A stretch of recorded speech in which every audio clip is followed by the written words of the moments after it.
Sige, yala, yala, yala. Nyabe tamer. Sige, explain ka tayo. Explain ka teacher.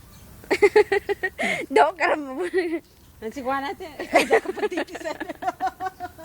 Wala ka patitisan, Jaka.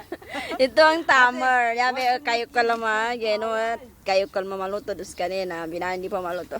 Ate, ano ate? Nakakaano ba yan? Sa imo? Maluto naman na laman. Naman na mapagkabaog.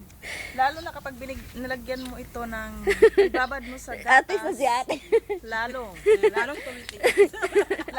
Uy, magiging mahilig ka talaga niyan. Nang ano? Sa pag-sex. Oo, sabi sa OWA. Ano na?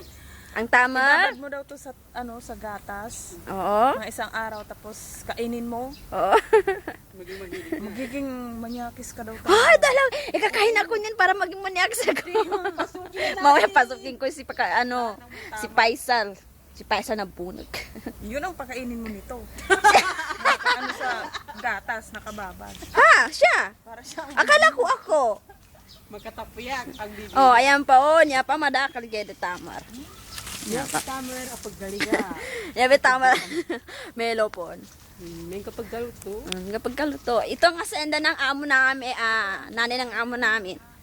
Asenda nila, niya ba tamer. Yan. Nakikita nyo? Ang tamer. Hindi nila matitigas. Ang tamer pero yan. madaling lumambot. Tama na yan, uwi na tayo. Yan ang tamer.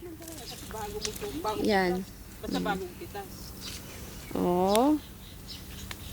Pero kung hindi ako kumakain ng tamer. Sige ate, magkwento ka pa tungkol dyan. Sige na. Sige. Ano pa? Sabi subukan nila. yung ibabad to sa Paulit-ulit ka na lang kasi ate.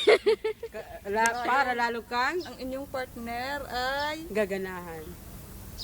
walang masabi. Magaling. Oh. Magaling talaga. Anong kwento nito? Kwento ng